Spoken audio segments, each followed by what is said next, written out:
Okay, thank you everybody for joining us. We are here. This is MSU Extension FNet program, and we are here collaborating with the Roseville Public Library, and we're going to be talking about ways to spring into health.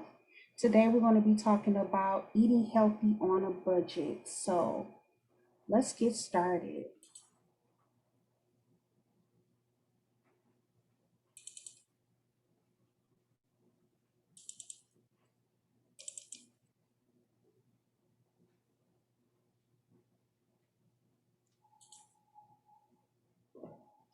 Okay, again, this is a part of our Eat Healthy, Be Active community workshops.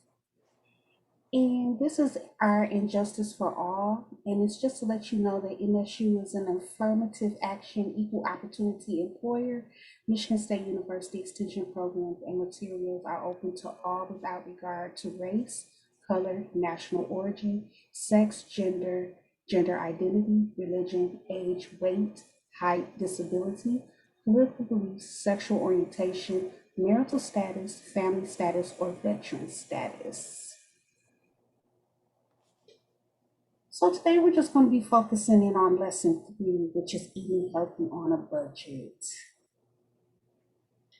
The purpose of this lesson is tips for making healthy meals and snacks while sticking to a budget. And these are based on the dietary and physical activity guidelines for Americans, which are make half your plate fruits and veggies, getting more whole grains, focusing on low fat dairy, different protein sources, cutting down on sodium, added sugar, saturated fat, and trans fat, and being active for at least 2 hours and 30 minutes a week. Our lesson objective is you will learn how to identify the 3 steps for healthy eating on a budget, planning, purchasing, and preparing, and identifying 3 skills to plan meals and snacks ahead of time. So step 1 is planning. Plan ahead before you go shopping. So one good way to do that is meal plan for the week. It's always hard sometimes because we get busy and sometimes we just have that big question like what's for dinner. But having a meal plan for the week will help you to stay on target. So actually getting a system together where you might get out a calendar and write down what you're going to eat for the week and putting it into some type of step-by-step system. I know when my kids were younger, we used to just plan dinners because they ate breakfast and lunch at school. So it was an exciting time to plan those meals for the week. And you can definitely get your children involved if you have children. One way to do this is to also look for quick recipes online. There are so many resources online for making quick, easy meals, and some meals can take anywhere from 20 to 30 minutes. I like those, especially like the crock pot meals, things you can put on in the morning, and when you come home, you have a fabulous dinner that's ready and waiting for you. A good way to do it is that I like to Google.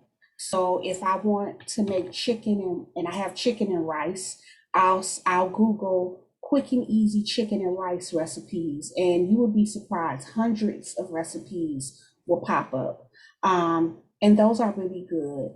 YouTube is another good resource because they have step-by-step videos a lot of times, and sometimes that helps. I like to see exactly what to do step by step as opposed to reading recipes. So YouTube is also a very good resource. We also have a recipe database. Crystal, do you I haven't really visited it that much, but do you know a lot about our recipe database? Yes, there's a couple of sources of recipe databases that can be accessed. One is at the USDA, where there's actually a massive one that is budget friendly. So under SNAP Ed recipes that can be found. And at MSU, you can just really type in Michigan State University recipes, and then you'll be directed to a search engine where you can look up recipes with certain ingredients. So you can go to our website msu.edu and type in extension recipes to find it. Okay, so see, there's so many great resources for finding quick and easy recipes online. So, in coordination with making a meal plan for the week, looking up quick and easy recipes online. The next part is making a list. So when you're out, when you want to go shopping, make a list of the things that you need for your meals for that week. So this might have you to go into your cabinets, your freezer, your refrigerator, and kind of seeing what you already have on hand and making a list for those items that you need. It's a great way to save money because you are focused on your list and you're not making impulse buys. So making a list is definitely helpful. And then seeing what's on sale. Sometimes you can definitely complete your weekly meal plan by just going and looking at on what's on sale. Sometimes stores might have a great deal on certain foods, and you can make meals around those foods that they have on sale. Like probably because it's people are barbecuing right now, the store by my house had a great deal on chicken legs. So this would be a good time, if your family eats a lot of chicken or if you specifically like chicken legs, this that would be a great time to stock up on those and then put those mark those and put those in the freezer so that you can use them for later times. Loyalty cards at stores. So this is also something that's really great. A lot of stores have loyalty programs, especially like stores like Kroger, Meyer with their M Perks, which that's something I just started using the M Perks. And what's really cool about it is that you can clip the coupons right on the app. And when you go into the store, it automatically takes it off of your bill. So that's really good. And then what I noticed with M Perks too, after you spend a certain amount of money, they give you like a $5 off your total purchase coupon for your shopping trip. So loyalty cards are a great way to spend money, great way to save money, and also it can help you plan your meals for the week. Shopping at different places. So sometimes some stores might have sales that are different. So you might be able to grab some of your staple items at one store, and then you might also be able to grab your meat at another store. And that might take looking at the different sales papers and seeing what's on sale, what stores have the best buy. One thing that people don't know is that some stores do price matching. So if you don't want to travel to different stores, you can take your sales paper and say, well, I saw this for a certain price at Meyer and it's cheaper. Can I get a price adjustment here? And some stores will honor that. So it doesn't hurt to check into that price matching because a lot of stores will honor sales from other stores. You just have to do the work and ask. Okay, so step two, purchasing. Shop to get the most value of your budget. So this is one of my number one tips. Don't shop hungry. I don't know about you girls that's on with me, but have you ever been to the store hungry, Tracy or Crystal? Don't go hungry because you'll buy things that you haven't even thought about, purchasing, or then you get it home and you're like, why did I buy this? That's the Ex- biggest regret buying too. So exactly, exactly. Tracy, you ever had that experience? Oh yeah, you go home with a bunch of junk food. At Yes. least I do, and nothing good to eat. Yes, so definitely the stomach rules when you go hungry. So it's always recommended that you eat something or you have a little snack before you go to the store because if you shop hungry and you have a budget, most likely you're going to blow that budget because you're going to buy a lot of stuff that just looks good or stuff that you don't need or stuff that's overpriced. So first tip is don't shop hungry.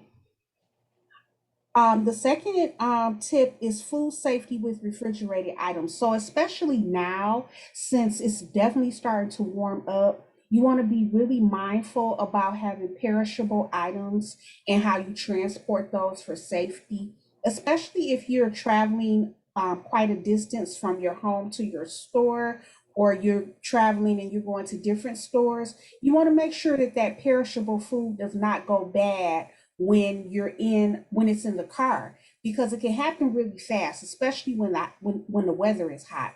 So one thing that's recommended is that if you have some type of insulated bags that you can use, maybe have ice on those bags, or on those food items. Or if you're buying frozen food, a lot of times what I like to do is pack my frozen food on top of my perishable food, like my meat and things like that. So it kind of gives it an ice barrier. And I put it in an insulated bag, especially if I'm not going straight home. But the best thing to do is plan your trips where you don't have a lot of in between errands, where you can go shop for the food and then get your perishable food home right away so that it can be put into the refrigerator. The next part is stick to the list. And I know this is hard for some people to do. Some people write a list and then they forget the list. They get to the store and the list is still on the table at home. But if you really want to save money and you want to have a good budget, you need to stick to the list. Make a list of all the foods that you need. Check your pantry, check your freezer, check your refrigerator, and see what you need and stick to that list. You would definitely save more money if you do it that way. Coupons and sale items. Now, this can be really good if it's things that you're going to use. You can save a lot of money with coupons, but definitely search for the things that you use a lot and you use most often, because you will get more benefit from using coupons. And also sale items. You don't want to just buy something because it's on sale. It might be okay if it's a sale item and you want to try it because you never bought it before, but just don't buy things. Oh, it's on sale, so I got it. But the question is, are you going to use it? Is this something that my family will eat? So it can save money in one way, but it's definitely got to be within the system of you thinking about, is this a good buy because this is something that we need or something that we use all the time? A lot of stores are starting to send out coupons, and I keep talking about Myers, but Myers is starting to send coupons out to me based on what I buy most often, which is a great thing, because if they know I buy cheese, I buy cottage cheese, it's certain things that I buy a lot, different brands of toothpaste. They're starting to send me coupons for those specific things, which is cool because most likely I'm going to buy it again. So I'm not just going into the store with just random coupons. So it's a good thing. So that's where going back to that loyalty card program is good. Signing up for the loyalty program, because a lot of times you can get good deals with coupons and sale items. And unit price for value, we're going to do a specific slide on this, and Crystal's going to go over that really well. So we're going to put that one on hold, but unit price is a good way to save money when you're shopping. And so she's going to talk a little bit more about that.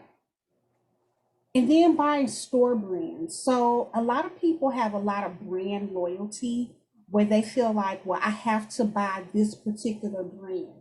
And if it's not this brand, then it's not good. Well, the truth is, a lot of the store brands are the same brands as the name brand. It's just with a different label on or a different packaging. So sometimes it pays to try the store brand, because a lot of times there is no difference. Now, there may be certain things that you definitely have to buy that's the name brand.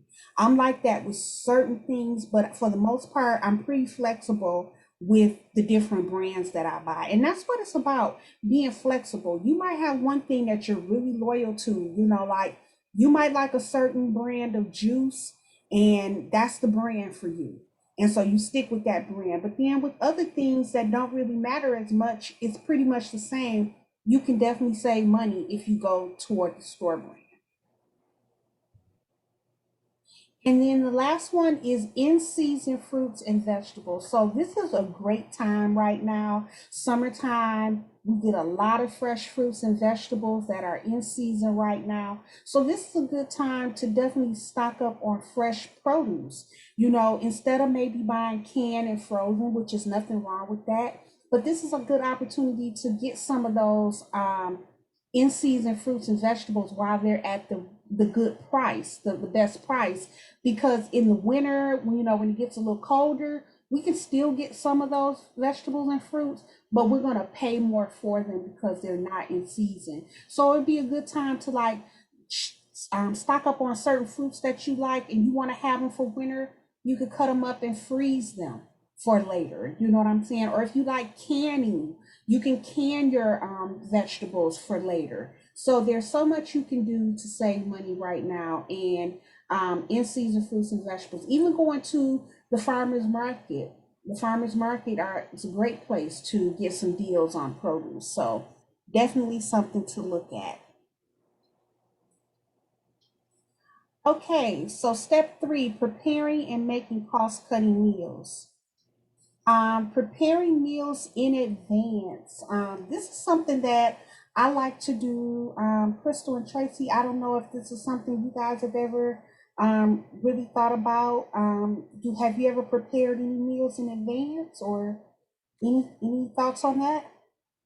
Definitely. Sometimes if say that, I've got a great deal on ground beef or I've had a chicken or I've even baked a chicken, I might eat it one way, one day, and then I have other parts of a meal like some rice, some cut up pepper strips, um, and then I can kind of make alternative meals just from that one thing. I call it my stash cooking. So I have like tacos one day or a meatloaf. It's taking that one thing. Not that you necessarily get caught up in eating it for 3 or 4 days, but everybody can kind of customize what they like. And so, it's just the two of us here. But even with when my kids were little, that's a way of, kind of preparing, saving time when you're on the go. You can cook different parts of the meal. So, like I said, the peppers, rice, even lettuce wraps. There's a way to kind of cook it in advance where you're doing it, or even freezing ground up beef and then thawing it out and serving it in a lot of different ways. That's my Mm-hmm. that one. Mm-hmm. Excellent, excellent tips. How about you, Tracy? Not as good at it. My husband does most of the cooking, so, but we do Oh, occasionally at okay. least cook in bulk, so we've got stuff to freeze for later. Okay, you're lucky you got a husband that cooks. That's all. I'm very lucky. He can also eat a lot too, so it's harder to plan ahead. Okay, okay. So yeah, great. Those are all great. And then when you think about it, we always say like, cook once, eat twice. So that tip that she gave with the ground beef. So if you buy, 3 or 4 pounds of ground beef, instead of just freezing it all, just go ahead and cook it and then divide it up for different meals for the week. So you can have tacos, you can have chili, like she mentioned, like lettuce wraps. There's different things that you can do just to save your time, save you some time. Another thing that was mentioned was freezing portions. So making double portions and freezing for later. So a lot of times when we think of about buying meat, especially when we buy it raw, we usually take it home and we freeze it. But that same meat, in order to save time, you can cook it and then freeze it. So it's just a way of thinking about it a little different. It's like you can bake all the chicken and then divide it up in portions and then freeze it. So that saves you time when you get ready to make a meal. You already have your chicken cooked. So all you have to do is reheat it and put your sides with it. So just another way to think about it. Beans as protein, or no cook meals. So beans, I think a lot of people don't think about eating beans, but it's really a very, very great protein source. And beans are really inexpensive. You can get a bag of beans for about $1, sometimes less. And it a little bit goes a long way. So making beans and then foregoing having meat but using beans as a protein is definitely a good way to go. Or then having no cooked meals, making things like maybe a dinner salad, and then not having to cook, just chopping up the vegetables and having those ready to go. Um, I know a lot of times we like to do a meatless Monday where we'll do just a dinner salad and we'll put different vegetables on it and with a little cheese or maybe some canned beans as the protein. So there's all types of ways to think about saving you time and also saving money. Using leftovers, which is something we talked a little bit about earlier. How can we use those leftovers in other meals? I know a lot of times people, they cook a lot and then maybe by the second day they get tired of eating it. Just a perfect example. My husband, we had a spaghetti dinner for his birthday, and we had maybe about 6 people here, and I tried to get everybody to take as much food home as they could, but we had quite a bit of spaghetti left over. So I just put it in a freezer bag and dated it. And so, later on in the month or whenever we feel like eating spaghetti, that's one less meal that I have to make because it's already ready to go. So using leftovers is a great way to save cost and to help your budget. Okay, so now we have a short little video to watch here about budget stretching healthy meals.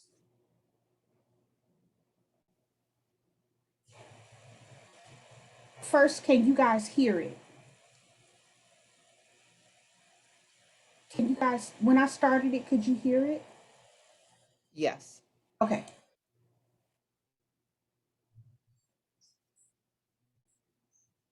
Now I'm not hearing it. Sorry.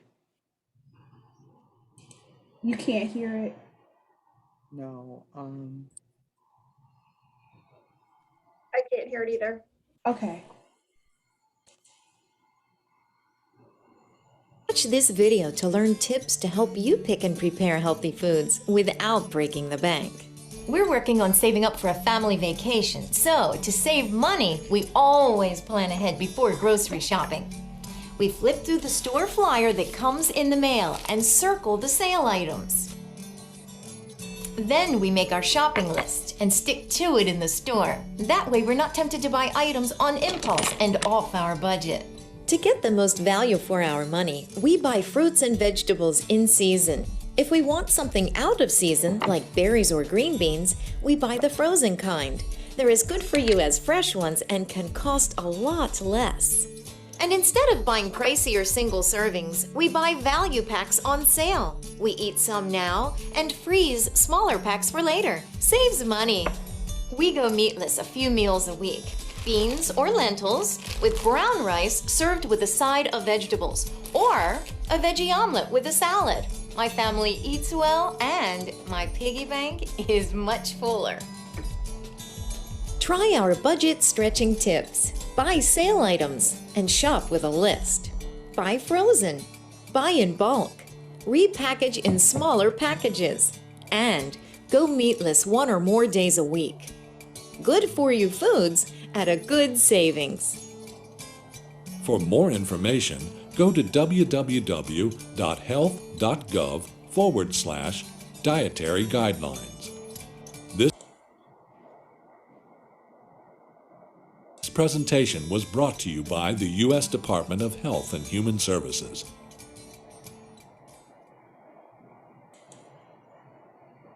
Okay, guys, so that was a great video that's kind of just reinforced what we had been talking about. So good job to that family. They had a goal. They're working on a family vacation. So they would definitely be on target to go and do that when it's time because they are taking the steps to save that extra money. So now we want to look at unit pricing, and Crystal's going to talk to us a little bit about that. Okay, so one of the things that Tiffany mentioned before is your flexibility with brands and sometimes being able to try a store brand. So I'm going to challenge you to dare to compare. And when I say that, I'm referring to helping you get the best product for your money at the store. So what exactly is a unit price? A unit price tells us how much something costs per ounce, per pound, or per piece.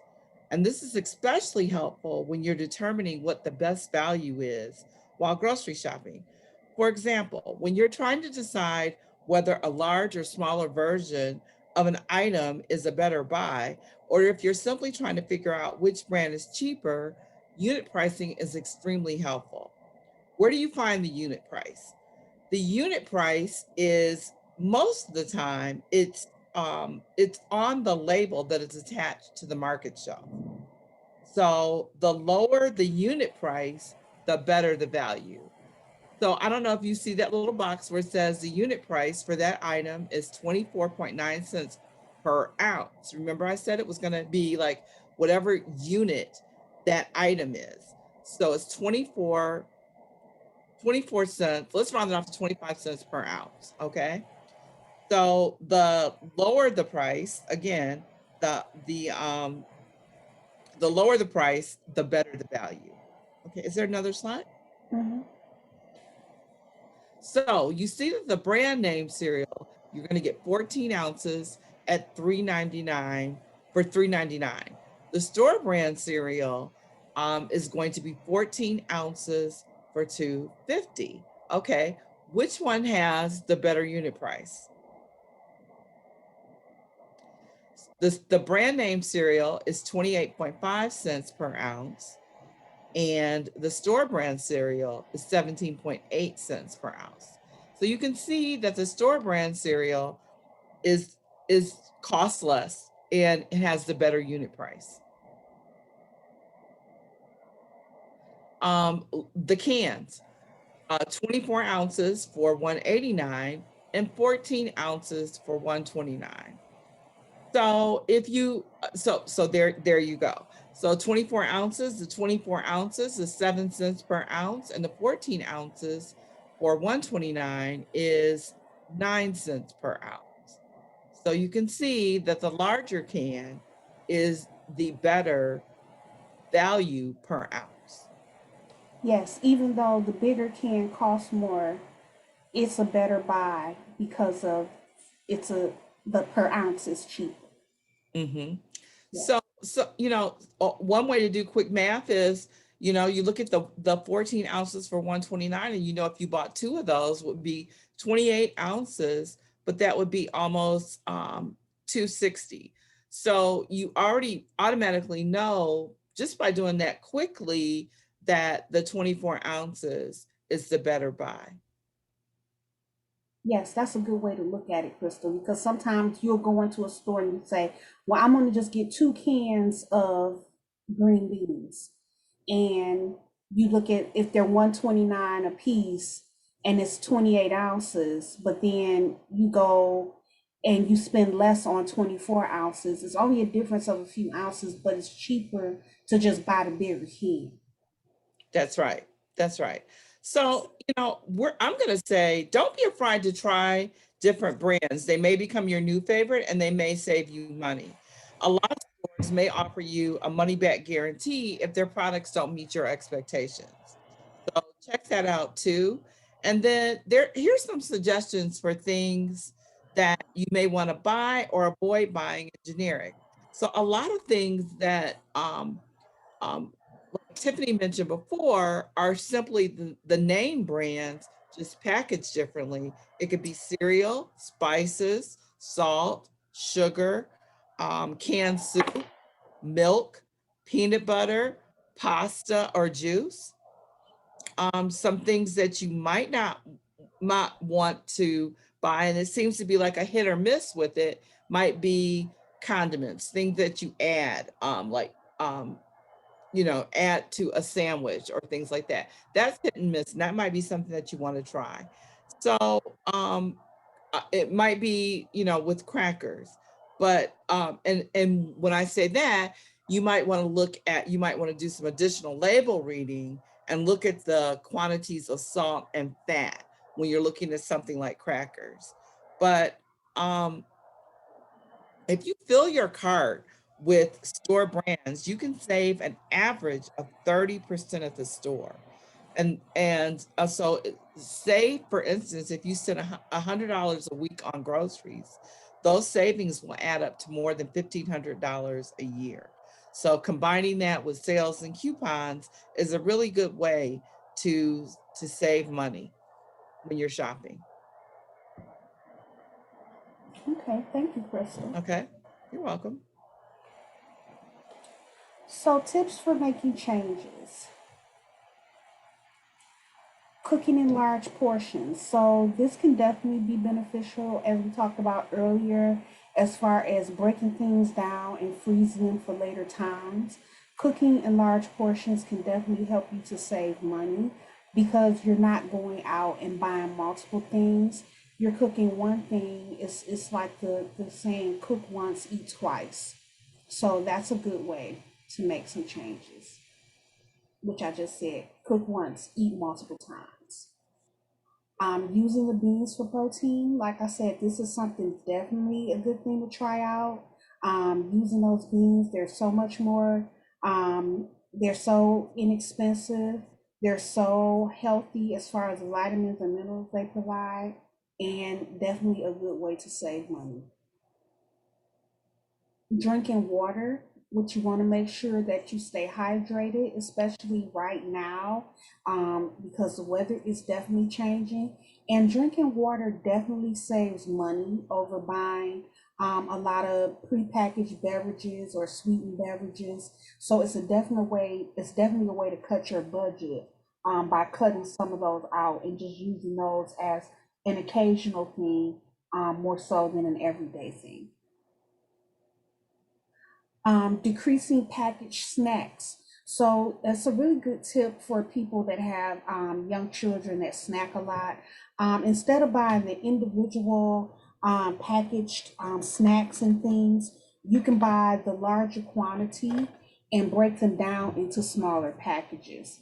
That's a good way to save money because basically when things are prepackaged, they're going to cost more and we're paying for that convenience. So if it's something like crackers, the kids like the goldfish crackers, it just might be more cost effective to just buy a big container of the crackers and then break them down into individual snack sizes. You can do the same thing with fruit and different things that kids like to snack on.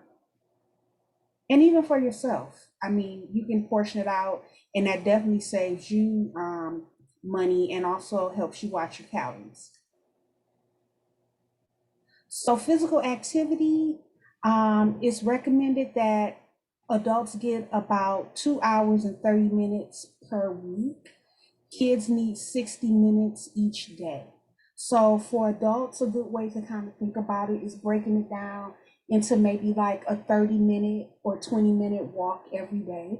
I know I get in about 20 minutes to 30 minutes a day, and 20 minutes is a mile for me around the track up at the high school by my house. So it's just about finding a system that works for you. It could be taking the kids out for a walk or doing a bike ride, walking the dog, or even finding some good videos and resources online where they have in-home workout videos that you can do. But your goal is to try to get at least 2 hours and 30 minutes a day. And I kind of break that down per day, trying to do at least 30-minute walk, 20 to 30-minute walk at least 4 days a week.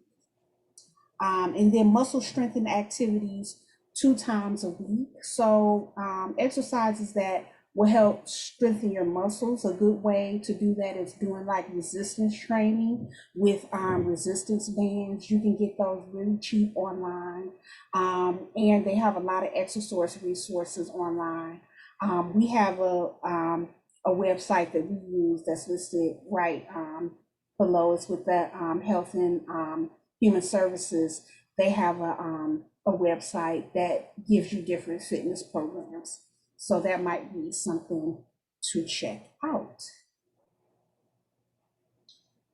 And so just choose moderate or vigorous physical activity.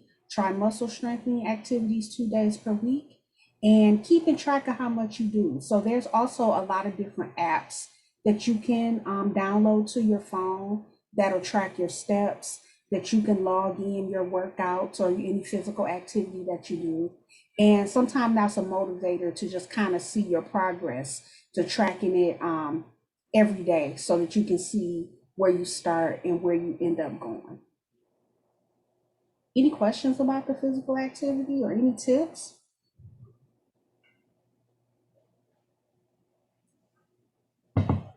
Okay. So our lesson summary is steps for healthy eating on a budget is plan, purchase, and prepare, using the unit pricing to make better choices, and choosing the right physical activity. If you take those steps, you will be on your way to healthier goals. So thank you. Thank you very much for joining us. Stop my share. Okay, so guys, thank you for joining us today. We are happy to partner with the Roseville Public Library, and we definitely would like to program more with the library. Please be on the lookout as we, as the pandemic, as we get more updates with the pandemic.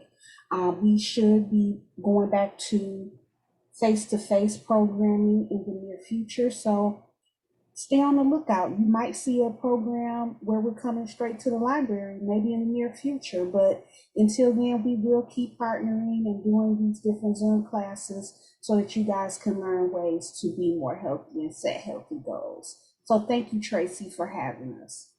Thank you very much, Tiffany and Crystal. I appreciate it. It was a great program. Thank you. Thank you so much. And we will sign off now. And thank you so much. And we will see you all soon. All right, Thank thank you. you. All right. Bye-bye. Bye-bye.